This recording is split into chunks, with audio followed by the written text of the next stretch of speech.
1947 का भारत का बंटवारा बहुत ही दर्दनाक घटना थी। इससे बहुत ज्यादा हिंसा हुई और लोग बेघर हो गए। लाखों हिंदू, मुस्लिम और सिख अपने घर छोड़कर भागने पर मजबूर हो गए। इस उथल पुथल ने नाथूराम गोडसे के विचारों को बनाने में बड़ा रोल निभाया। गोडसे एक हिंदू राष्ट्रवादी पाकिस्तान बनने के बिल्कुल खिलाफ थे। उनका मानना था कि ये हिंदुओं के साथ विश्वासघात है। सरकार ने पाकिस्तान को पैसा देने का फैसला किया, जिससे गोडसे का गुस्सा और भड़क गया। उन्होंने इसे हिंदुओं के साथ अन्याय समझा। गोडसे ने गांधी जी के समर्थन को मुस्लिम समर्थक माना। बंटवारे और सरकार के फैसले ने गोडसे के मन में गांधी जी को खतरा बना दिया। उन्हें लगने लगा कि गांधी जी की नीतियां भारत को कमजोर कर रही हैं। यही नाराजगी 30 जनवरी 1948 की दुखद घटना का कारण बनी। महात्मा गांधी से नाथूराम गोडसे की नाराजगी विचारधारा पर बुनियादी मतभेद की वजह से थी। हिंदू राष्ट्रवाद के कट्टर समर्थक गोडसे को गांधी जी का अहिंसा का दर्शन और हिंदू मुस्लिम एकता पर जोर हिंदुओं के हितों के खिलाफ लगता था। उनका मानना था कि गांधी जी की अहिंसा ने हिंदुओं को हमलों के लिए कमजोर बना दिया और उनकी एकता की बातों ने मुसलमानों के खिलाफ हिंदुओं की असली शिकायतों को नजरअंदाज कर दिया। गोडसे ने खिलाफत आंदोलन के लिए गांधी जी के समर्थन को उनके कथित मुस्लिम समर्थक होने का सबूत बताया। गोडसे का मानना था कि इस आंदोलन में गांधी जी की भागीदारी से पता चलता है कि वो हिंदुओं की भावनाओं की कीमत पर मुसलमानों को खुश करने को तैयार थे। इसके अलावा गोडसे ने अहिंसा के प्रति गांधी जी की अटूट प्रतिबद्धता की भी आलोचना की। उनका तर्क था कि यह सिद्धांत व्यवहारिक नहीं है और आक्रमण के सामने नुकसानदेह भी है।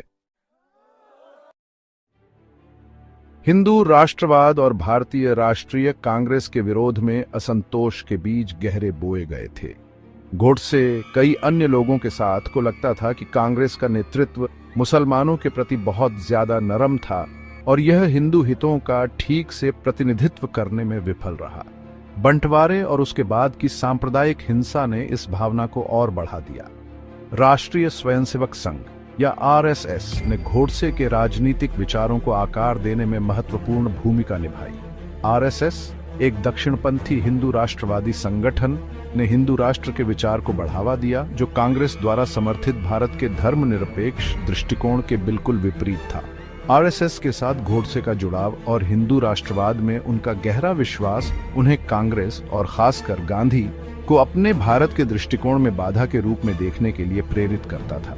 उनका मानना था कि कांग्रेस की नीतियां देश को कमजोर कर रही हैं और उसकी संप्रभुता से समझौता कर रही हैं। आजादी के बाद के वर्षों में यह वैचारिक संघर्ष एक उबाल पर पहुंच गया, क्योंकि कांग्रेस के नेतृत्व वाली सरकार बंटवारे की पृष्ठभूमि के बीच राष्ट्र निर्माण की चुनौतियों से जूझ रही थी।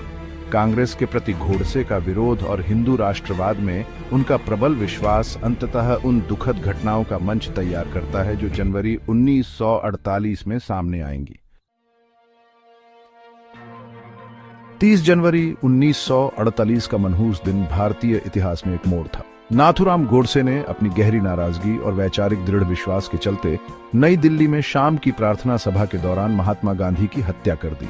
इस हत्याकांड ने देश और दुनिया भर में सदमा पहुंचाया। अहिंसा के पुजारी और भारत के आजादी के संघर्ष के प्रतीक गांधी अब नहीं रहे। हत्या के तुरंत बाद व्यापक शोक और गहरी क्षति की भावना हुई। सभी राजनीतिक दलों के नेताओं ने इस कृत्य की निंदा की और एकता और मेल मिलाप का आह्वान किया। भारत सरकार ने तेजी से आरएसएस पर प्रतिबंध लगा दिया और उसके नेताओं को गिरफ्तार कर लिया। हालांकि संगठन ने हत्या में किसी भी तरह की संलिप्तता से इनकार किया। इस हत्याकांड का भारत के राजनीतिक परिदृश्य पर भी स्थायी प्रभाव पड़ा। इसने हिंदू राष्ट्रवादी संगठनों पर कार्रवाई और भारतीय संविधान में निहित धर्मनिरपेक्ष सिद्धांतों की पुष्टि की। हालांकि गांधी जी की विरासत बनी रही। अहिंसा के उनके सिद्धांत और एक बहुलतावादी समावेशी भारत के उनके दृष्टिकोण ने पीढ़ियों को प्रेरित करना जारी रखा। उनकी हत्या की त्रासदी असहिष्णुता के खतरों और शांति और एकता के उनके संदेश के स्थायी महत्व की कठोर याद दिलाती है।